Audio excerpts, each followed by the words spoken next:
Honorable Speaker, I present the Interim Budget for 24-25.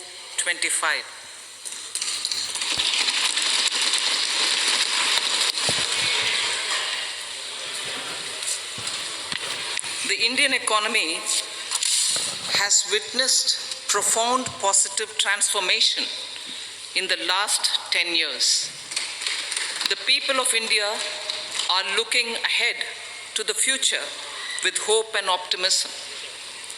With the blessings of the people, when our government, under the visionary and dynamic leadership of Honorable Prime Minister Shri Narendra Modi, assumed office in 2014, the country was facing enormous challenges. With Sabka Saath, Sabka Vikas as its mantra, the government overcame those challenges in right earnest. Structural reforms were undertaken. Pro-people programs were formulated and implemented promptly. Conditions were created for more opportunities for employment and entrepreneurship. The economy got a new vigor. The fruits of development started reaching the people at scale. The country got a new sense of purpose and hope. Naturally, the people blessed the government with a bigger mandate. In the second term, our government, under the leadership of Honorable Prime Minister, doubled down on its responsibilities to build a prosperous country with comprehensive development of all people and all regions. Our government strengthened its mantra to Sabka Saath, Sabka Vikas and Sabka Vishwas. Our development philosophy covered all elements of inclusivity, namely social inclusivity through coverage of all strata of the society, and geographical inclusivity through development of all regions of the country. With the whole of nation approach of Sabka Prayas, the country overcame the challenges of once in a century pandemic, took long strides towards Atmanirbhar Bharat, committed to Panch Pran, and laid solid foundations for the Amrit Kal. As a result, our young country has high aspirations, pride in its present, and hope and confidence for a bright future. We expect that our government, based on its stupendous work, will be blessed again by the people with a resounding mandate.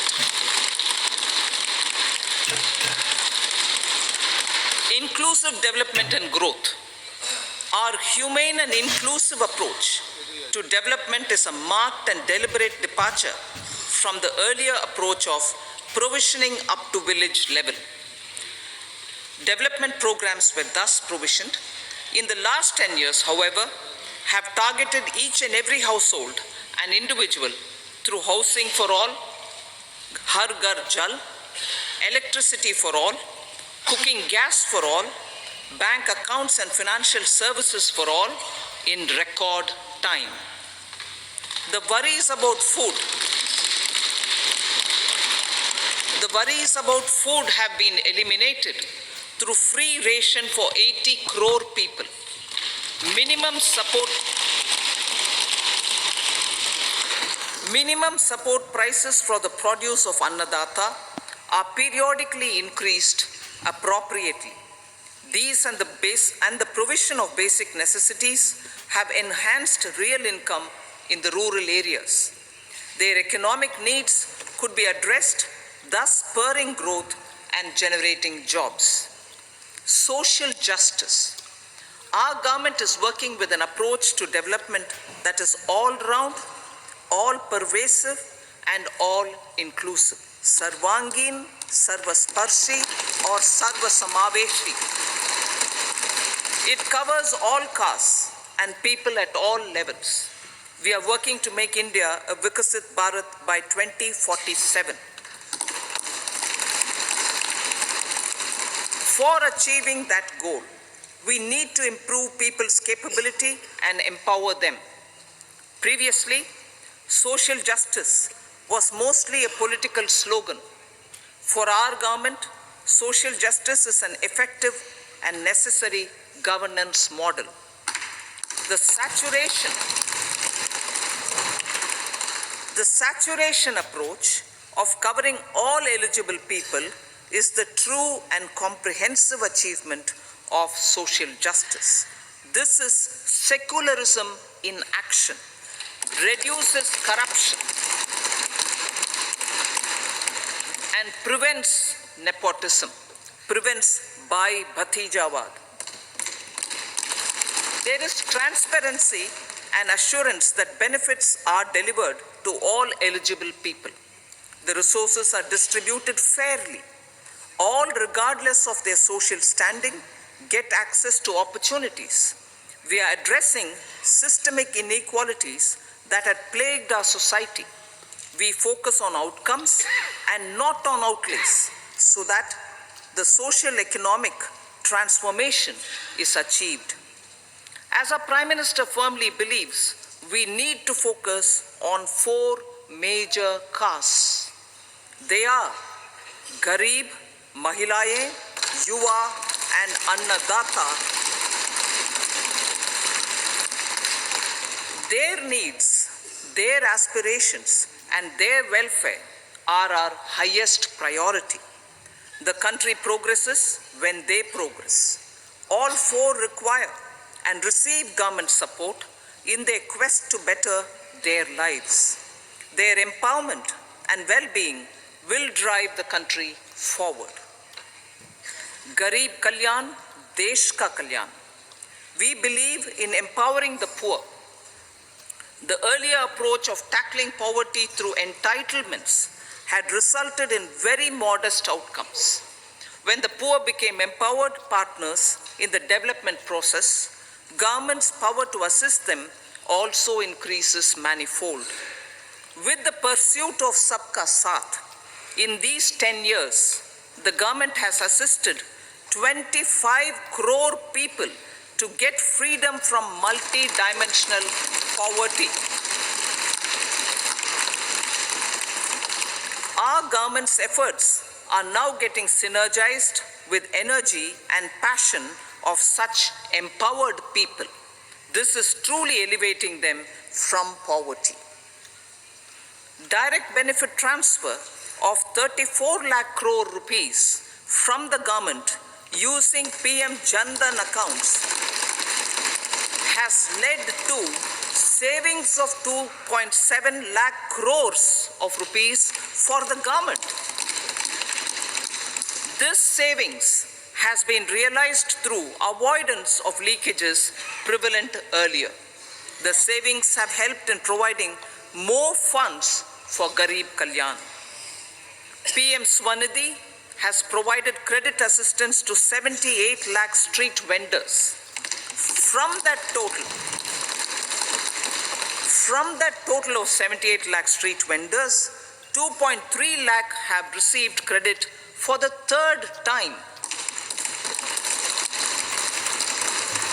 PM Janman Yojana reaches out to the particularly vulnerable tribal groups who have remained outside the realm of development so far. PM Vishwakarma Yojana provides end-to-end support to artisans and craftspeople engaged in 18 trades. The schemes for empowerment of Divyangs and transgender persons reflect firm resolve of our government to leave no one behind.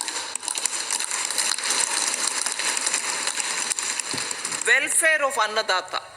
Farmers are our Annadata. Every year under PM Kisan Samman Yojana, direct financial assistance is provided to 11.8 crore farmers, including marginal and small farmers. Crop insurance is given to 4 crore farmers under PM Fasal Bima Yojana. These, besides several other programs, are assisting Annadata in producing food for the country and for the world. Electronic National Agricultural Market has integrated 1,361 mandis and is providing services to 1.8 crore farmers with trading volume of 3 lakh crores of rupees. The sector is poised for inclusive, balanced, higher growth and productivity. These are facilitated from farmer-centric policies, income support, coverage of risks through price and insurance support, promotion of technologies and innovations through startups. Empowering the Amrit PD, the Yuva. Our prosperity depends on adequately equipping and empowering the youth. The National Education Policy 2020 is ushering the transformational reforms.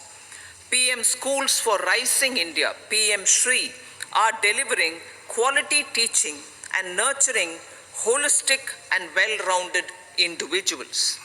The Skill India mission has trained 1.4 crore youth, upskilled and reskilled 54 lakh youth, and established 3,000 new ITIs.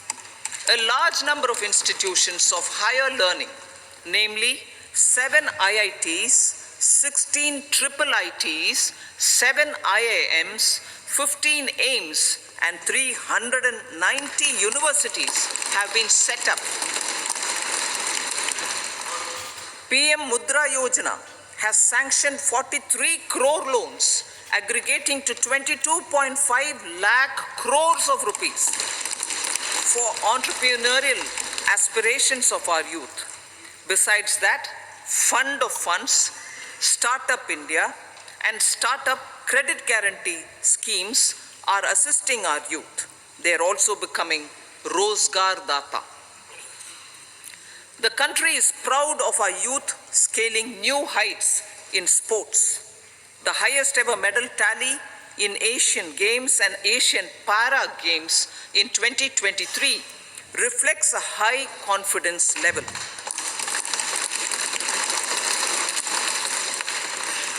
Chess prodigy and our #1 ranked player Pragnananda put up a stiff fight against the reigning world champion Magnus Carlsen in 2023.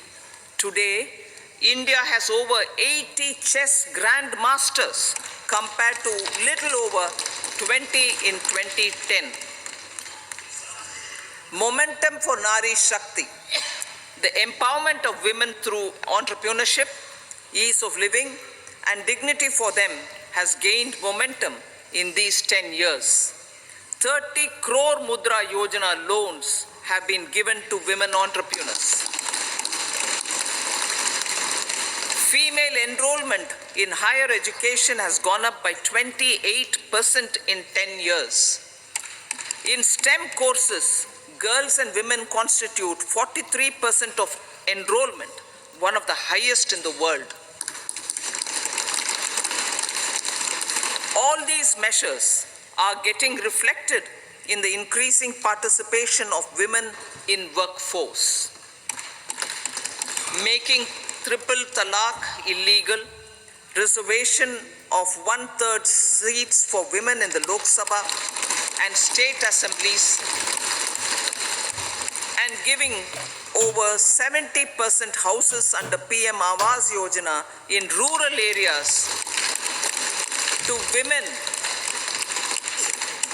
and giving over 70% houses under PM Awas Yojana in rural areas to women as sole or joint owners have enhanced their dignity.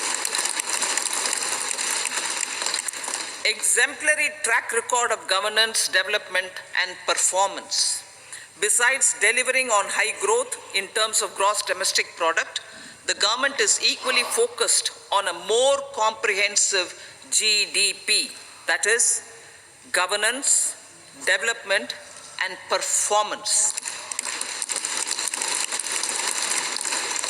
Our government has provided transparent, accountable, people-centric, and prompt, trust-based administration with citizen-first and minimum government, maximum governance approach.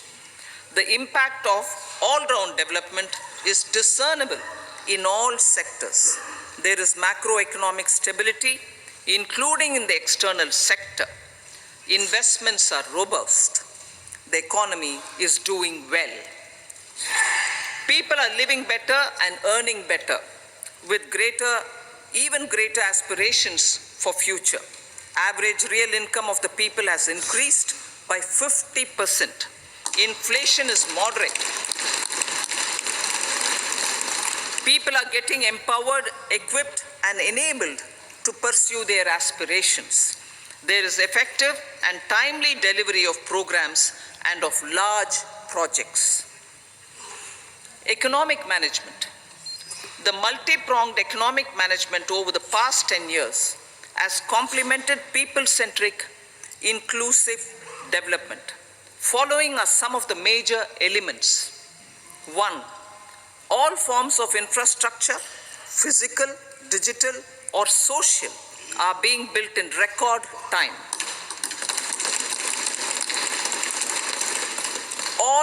Number 2, all parts of the country are becoming active participants in economic growth. Number 3, digital public infrastructure, a new factor of production as if in the 21st century, is instrumental in formalization of the economy. Number 4, goods and services tax has enabled one nation, one market, one tax. Tax reforms have led to deepening and widening of tax base. Number 5, strengthening of the financial sector has helped in making savings, credit, and investments more efficient. Number 6, GIFT, IFSC, and the Unified Regulatory Authority, IFSCA, are creating a robust gateway for global capital and financial services for the economy. Number 7, proactive inflation management has helped keep inflation within the policy band. Now the global context, Honorable Speaker, sir. Geopolitically, global affairs are becoming more complex and challenging with wars and conflicts. Globalization is being redefined with reshoring and friendshoring, disruption and fragmentation of supply chains and competition for critical minerals and technologies. A new world order is emerging after the COVID pandemic. India assumed the G20 presidency during very difficult times for the world. The global economy was going through high inflation, high interest rates, low growth, very high public debt, low trade growth, and climate changes. The pandemic has led to a crisis of food, fertilizer, fuel, and finances for the world, while India successfully navigated its way. The country showed the way forward and built consensus on solutions for those global problems. The recently announced India-Middle East-Europe economic corridor is a strategic and economic game changer for India and others. In the words of Honorable Prime Minister, the corridor, and I quote, will become the basis of world trade for hundreds of years to come, and history will remember that this corridor was initiated on Indian soil, unquote. Vision for Vikasit Bharat. Our vision for Vikasit Bharat is that of prosperous Bharat in harmony with nature, with modern infrastructure, and providing opportunities for all citizens and all regions to reach their potential. With confidence arising from strong and exemplary track record of performance and progress, earning Sabka Vishwas, the next 5 years will be years of unprecedented development and golden moments to realize the dream of developed India by 2047. The trinity of demography, democracy, and diversity, backed by Sabka Prayas, has the potential to fulfill aspirations of every Indian. As Honorable Prime Minister in his Independence Day address to the nation mentioned, I quote, "There is no dearth of opportunities, as many opportunities as we want. The country is capable of creating more opportunities. Sky is the limit," unquote. Strategy for Amrit Kal. Our government will adopt economic policies that foster and sustain growth, facilitate inclusive and sustainable development, improve productivity, create opportunities for all, help them enhance their capabilities, and contribute to generation of resources to power investments and fulfill aspirations. Guided by the principle, reform, perform, and transform, the government will take up next generation reforms and build consensus with the states and stakeholders for effective implementation. It is an important policy priority for our government to ensure timely and adequate finances, relevant technologies, and appropriate training for the micro, small, and medium enterprises, MSMEs, to grow and also compete globally. Orienting the regulatory environment to facilitate their growth will be an important element of this policy mix. Aligning with the Panchamrit goals, our government will facilitate sustaining high and more resource-efficient economic growth. This will work towards energy security in terms of availability, accessibility, and affordability. For meeting the investment needs, our government will prepare the financial sector in terms of size, capacity, skills, and regulatory framework. Aspirational Districts Program. Our government stands ready to assist the states in faster development of aspirational districts and blocks, including generation of ample economic opportunities. Development of the East. Our government will pay utmost attention to make the eastern region and its people a powerful driver of India's growth. PM Awas Yojana Gramin. Despite the challenges due to COVID, implementation of PM Awas Yojana Gramin continued, and we are close to achieving the target of 3 crore houses.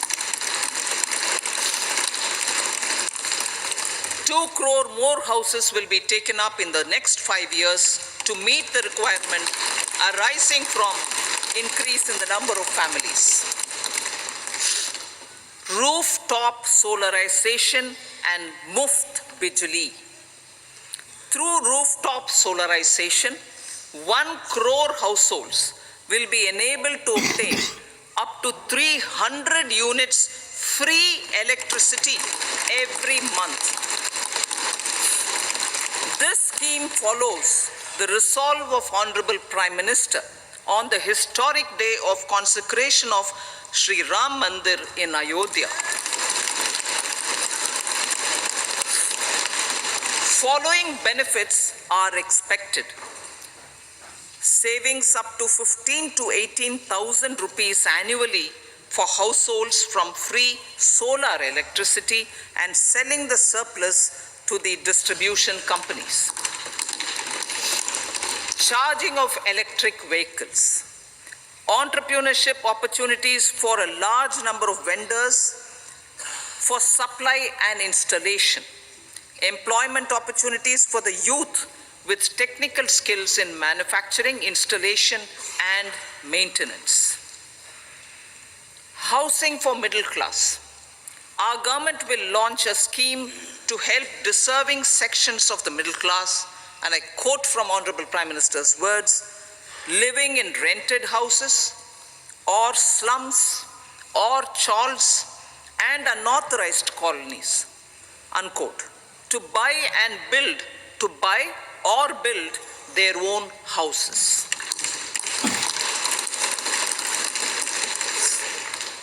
Medical colleges. Several youth are ambitious to get qualified as doctors. They aim to serve our people through improved healthcare services. Our government plans to set up more medical colleges by utilizing the existing hospital infrastructure under various departments. A committee for this purpose will be set up to examine the issues and make relevant recommendations. Cervical cancer vaccination. Our government will encourage vaccination for girls in the age group of 9 to 14 years for prevention of cervical cancer. Maternal and child health care. Various schemes for maternal and child care will be brought under one comprehensive program for synergy in implementation. Upgradation of Anganwadi centers under Saksham Anganwadi and Poshan 2.0 will be expedited for improved nutrition delivery, early childhood care and development. The newly designed U-Win platform for managing immunization and intensified efforts of Mission Indradhanush will be rolled out expeditiously throughout the country. Ayushman Bharat. Healthcare cover under Ayushman Bharat scheme will be extended to all ASHA workers, to all Anganwadi workers and helpers. Agriculture and food processing. The efforts of value addition in agriculture sector and boosting farmers' incomes will be stepped up.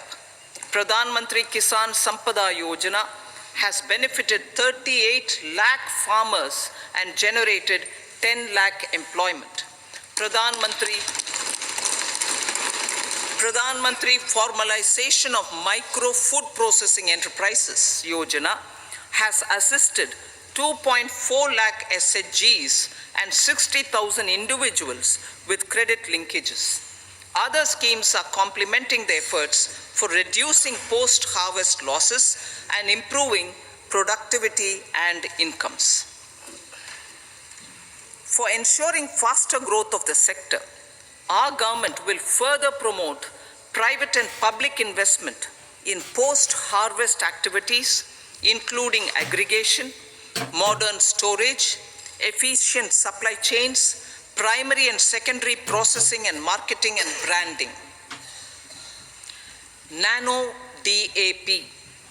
After the successful adoption of nano urea, application of nano DAP on various crops will be expanded in all agroclimatic zones.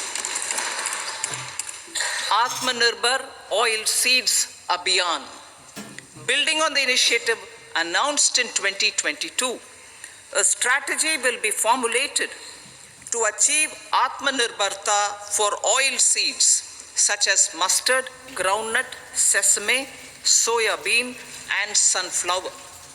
This will cover research for high-yielding varieties, widespread adoption of modern farming techniques, market linkages, procurement, value addition, and crop insurance. Dairy development. A comprehensive program for supporting dairy farmers will be formulated. Efforts are already on to control foot and mouth disease. India is the world's largest milk producer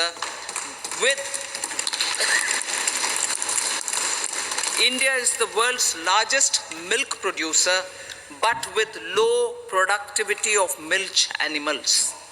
The program will be built on the success of existing schemes such as Rashtriya Gokul Mission, National Livestock Mission, and infrastructure development funds for dairy processing and animal husbandry. Matsya Sampada. It was a government which set up a separate department for fisheries, realizing the importance of assisting fishermen. This has resulted in doubling of both inland and aquaculture production. Seafood exports since 2013-14 has also doubled. Implementation of Pradhan Mantri Matsya Sampada Yojana will be stepped up to 1. Enhance aquaculture productivity from existing 3 to 5 tons per hectare. 2. Double exports to 1 lakh crore rupees, and 3. Generate 55 lakh employment opportunities in the near future. 5 integrated aqua parks will also be set up. Lakpati Didi.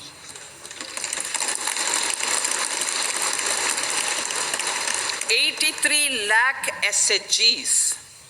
83 lakh SHGs with 9 crore women are transforming rural socio-economic landscape with empowerment and self-reliance.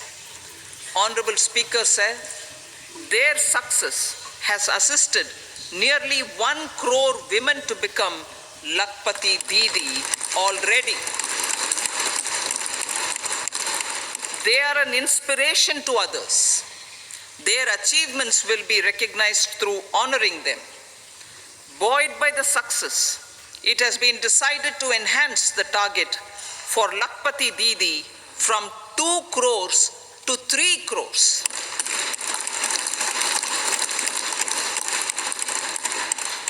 Technological changes, new age technologies and data are changing the lives of people and businesses. They are also enabling new economic opportunities and facilitating provision of high quality services at affordable prices for all, including those at the bottom of the pyramid. Opportunities for India at the global level are expanding. India is showing solutions through innovation and entrepreneurship of its people.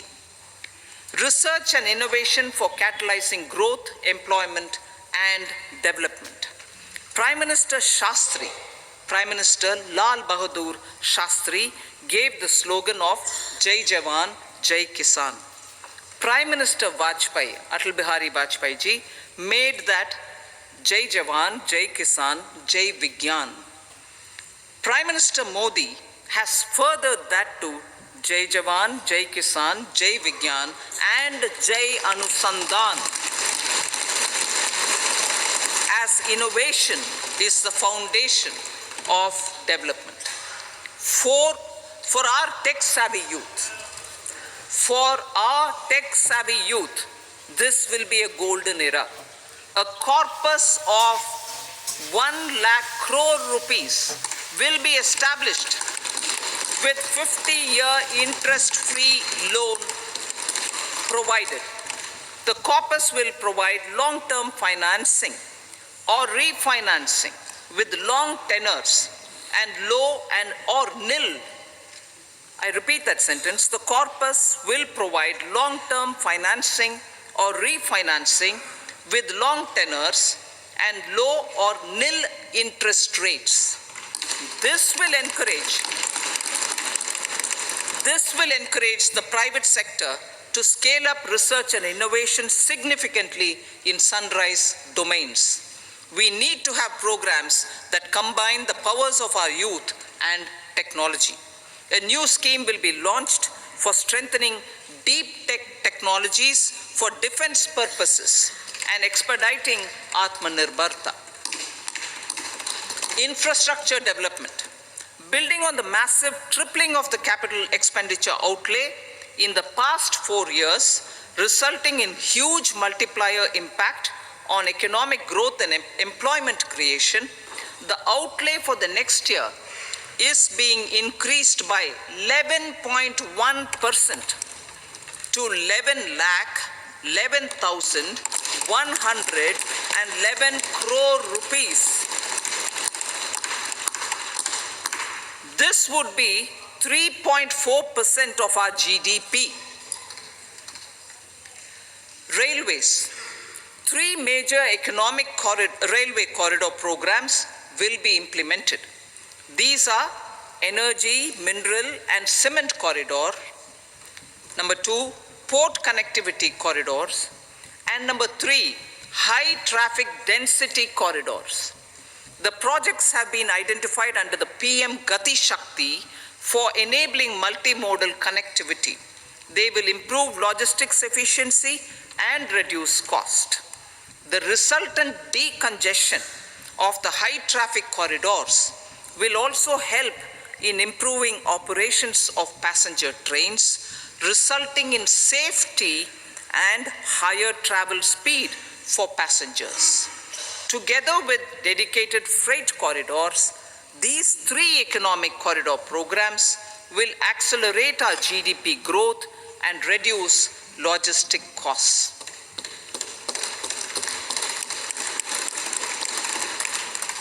40,000 normal rail bogies will be converted to Vande Bharat standards to enhance safety, convenience and comfort of passengers. Aviation sector. The aviation sector has been galvanized in the past 10 years. Number of airports have doubled to 149.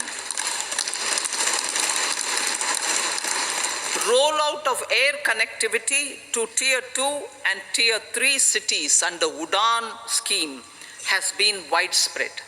517 new routes are carrying 1.3 crore passengers. Indian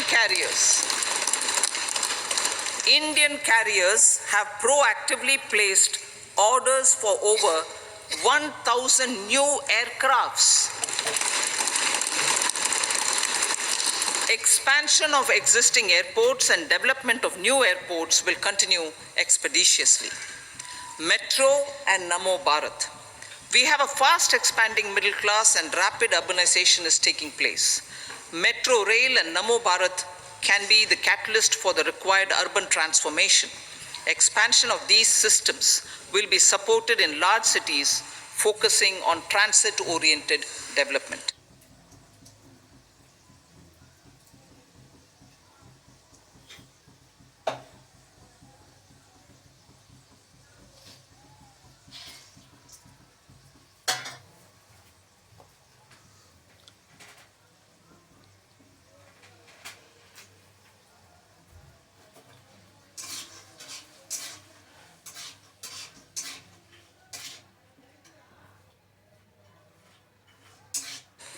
Green energy.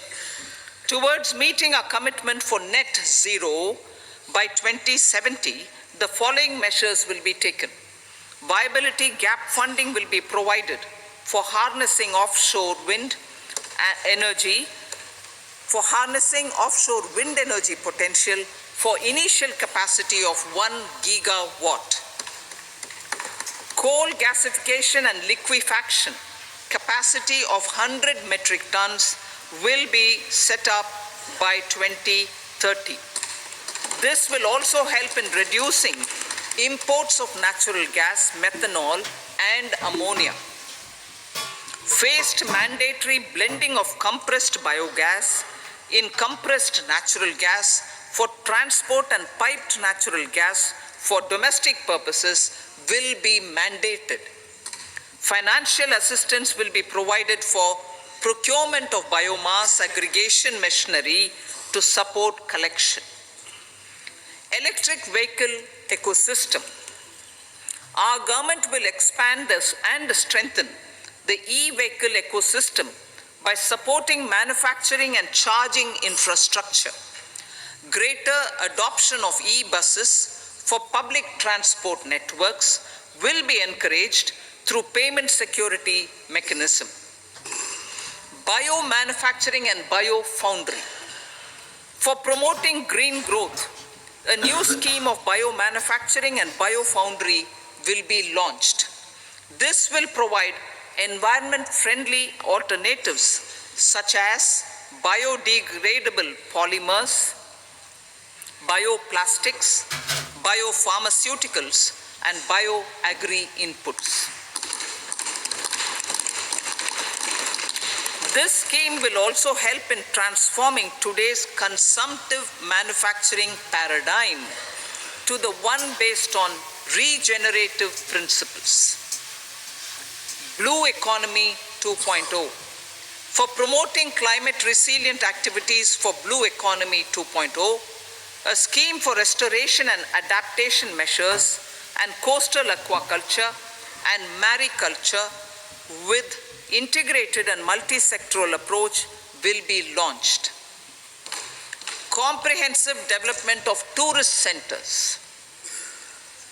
The success of organizing G20 meetings in 60 places presented diversity of India to global audience. Our economic strength has made the country an attractive destination for business and conference tourism. Our middle class also now aspires to travel and explore. Tourism, including spiritual tourism, has tremendous opportunities for local entrepreneurship. States will be encouraged to take up comprehensive development of iconic tourist centers, branding and marketing them at global scale.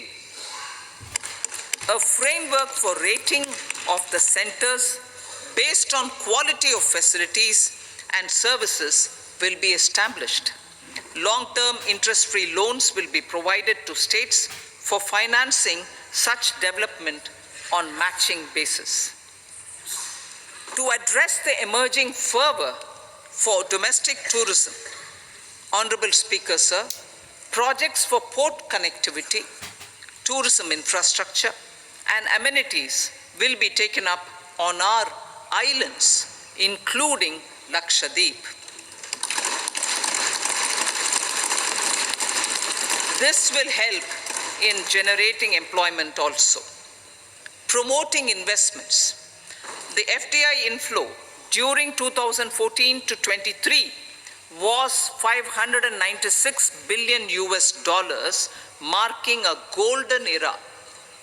That is twice the inflow during 2005 to 14. For encouraging sustained foreign investment, we are negotiating bilateral investment treaties with our foreign partners in the spirit of First Develop India. FDI is First Develop India. Reforms in the states for Vikasit Bharat. Many growth and development enabling reforms are needed in the states for realizing the vision of Vikasit Bharat. A provision of 75,000 crore rupees as 50-year interest-free loan is proposed this year to support those milestone-linked reforms by the state governments. Societal changes. The government will form a high-powered committee for an extensive consideration of the challenges arising from fast population growth and demographic changes. The committee will be mandated to make recommendations for addressing these challenges comprehensively in relation to the goal of Vikasit Bharat. Amrit Kal as Kartavya Kal. Our government stands committed to strengthening and expanding the economy with high growth and to create conditions for people to realize their aspirations. Honorable Prime Minister in his Independence Day address to the nation in the 75th year of our Republic said, and I quote, "We commit ourselves to national development with new inspirations, new consciousness, new resolutions as the country opens up immense possibilities and opportunities. It is our Kartavya Kal." Unquote. Every challenge of the pre-2014 era was overcome through our economic management and our governance. These have placed the country on a resolute path of sustained high growth. This has been possible through right policies, true intentions, and appropriate decisions. In the full budget in July, Honorable Speaker, our government will present a detailed roadmap for our pursuit of Vikasit Bharat.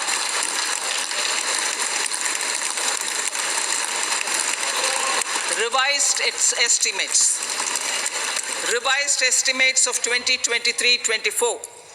The revised estimate of the total receipts other than borrowings is 27.56 lakh crores of rupees, of which the tax receipts are 23.24 lakh crore rupees.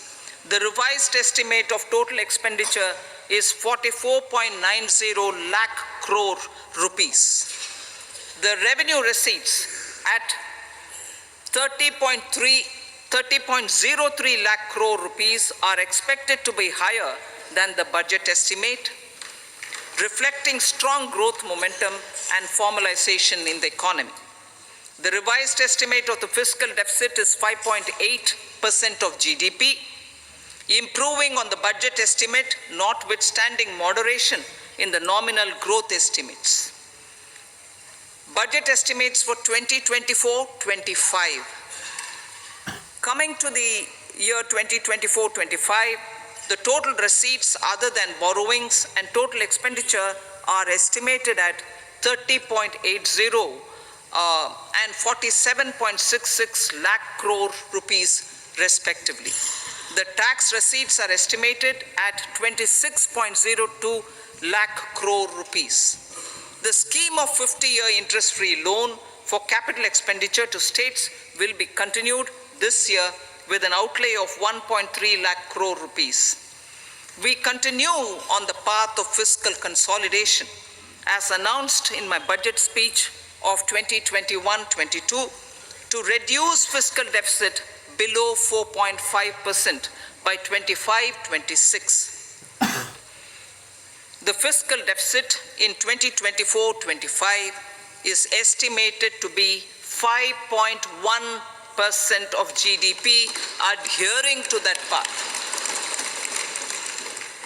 So the gross and net market borrowings through dated securities during 24-25 are estimated at 14.13 lakh crore rupees and 11.75 lakh crore respectively. Both will be less than that in 23-24. Now that the private investments are happening at scale, the lower borrowings by the central government will facilitate larger availability of credit for the private sector. Vote on account. I'll be seeking vote on account approval of the Parliament through the appropriation bill for a part of the financial year 2024-25. I will now move to Part B. Honorable Speaker, sir, over the last 10 years, the direct tax collections have more than trebled and the return filers swelled 2.4 times. I would like to assure the taxpayers that their contributions have been used wisely for the development of the country and welfare of its people. I appreciate the taxpayers for their continued support. The government has reduced and rationalized tax rates. Under the new tax scheme, there is now no tax liability for taxpayers with income up to 7 lakh rupees, up from 2.2 lakh rupees in the financial year 2013-14. The threshold for presumptive taxation for retail businesses was increased from 2 crores to 3 crores. Similarly, the threshold for professionals eligible for presumptive taxation was increased from 50 lakh rupees to 75 lakh rupees. Also, corporate tax rate was decreased from 30% to 22% for existing domestic companies and to 15% for certain new manufacturing companies. Honorable Speaker, sir, in the last 5 years, our focus has been to improve taxpayer services. The age-old jurisdiction-based assessment system was transformed with the introduction of faceless assessment and appeal, thereby imparting greater efficiency, transparency, and accountability, introduction of updated income tax returns, a new Form 26AS, and pre-filling of tax returns have made filing of tax returns simpler and easier. Average processing time of returns has been reduced from 93 days in the year 2013-14 to a mere 10 days this year, thereby making refunds faster. Indirect taxation. By unifying the highly fragmented indirect tax regime in India, the GST has reduced the compliance burden on trade and industry. The industry has acknowledged the benefits of GST. According to a recent survey conducted by a leading consulting firm, 94% of industry leaders view the transition to GST as largely positive. According to 80% of the respondents, it has led to supply chain optimization, as elimination of tax arbitrage and octroi has resulted in disbanding of checkposts at the state and city boundaries. At the same time, tax base of GST more than doubled, and the average monthly gross GST collection has almost doubled to 1.66 lakh crores this year. States too have benefited. States' SGST revenue, including compensation released to states in the post-GST period of 2017-18 to 2022-23, has achieved a buoyancy of 1.22.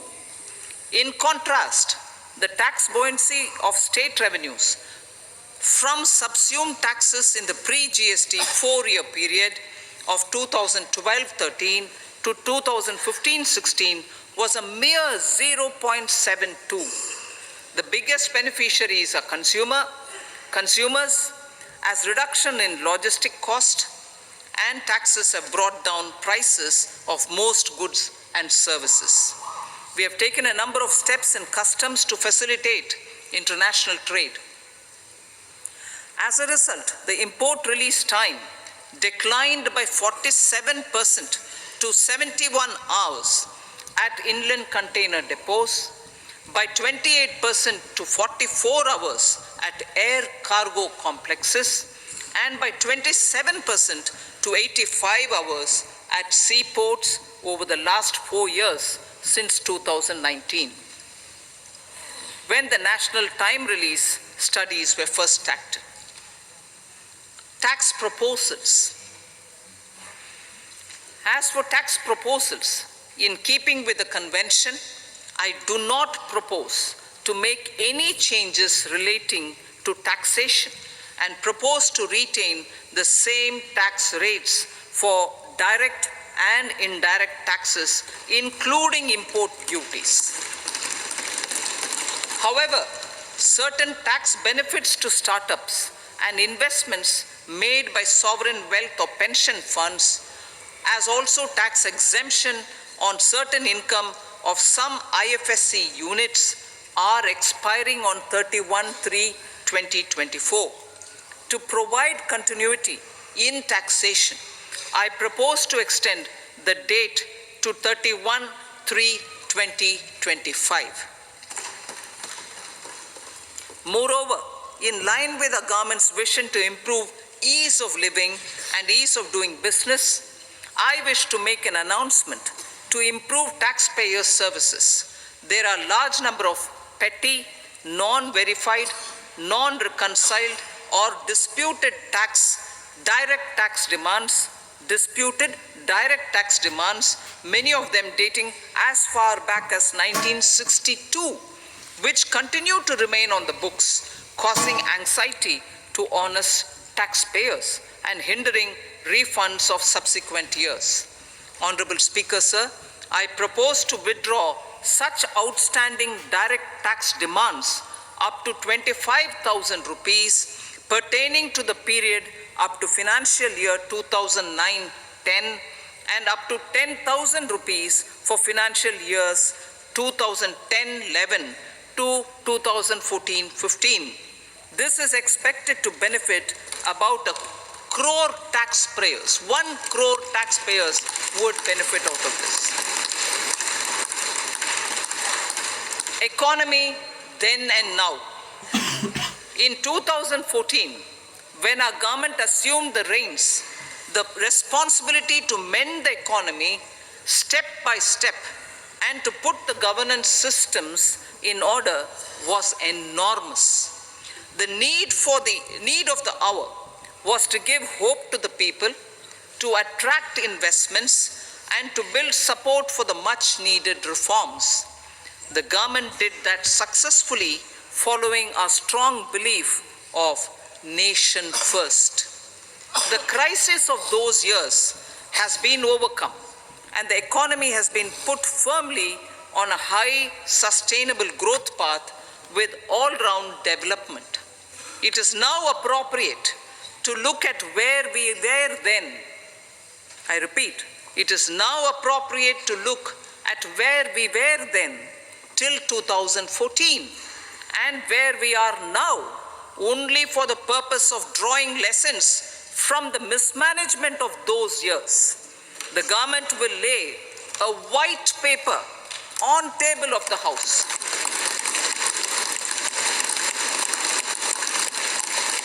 The exemplary track record of governance, development and performance, effective delivery and Jan Kalyan has given the government trust, confidence and blessings of the people to realize whatever it takes.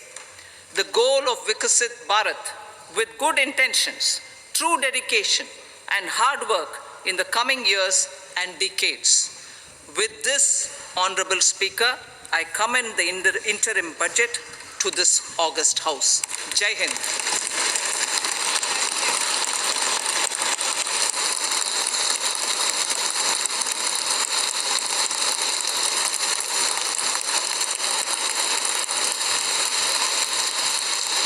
Item number 2, Srimati Nirmala Sitharaman ji.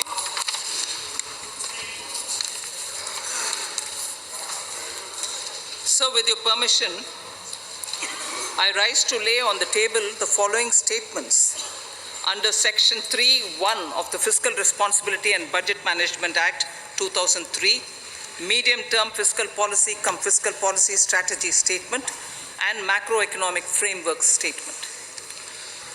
Item number 3, Srimati Nirmala Sitharaman ji. Sir, with your permission, I rise to move for leave to introduce the Finance Bill 2024. प्रश्न ये है कि विधेयक को पुनर्स्थापित करने की अनुमति प्रदान की जाए। जो सदस्य इसके पक्ष में हाँ कहें, जो सदस्य विरोध में ना कहें। मेरे विचार में निर्णय हाँ वालों के पक्ष हुआ, हाँ वालों के पक्ष हुआ। माननीय मंत्री जी विधेयक को पुनर्स्थापित करें। Sir, I introduce the bill. सभा की कार्रवाई शुक्रवार दिनांक 2 फरवरी 2024 को प्राप्त 11 बजे तक के लिए स्थगित की जाती है।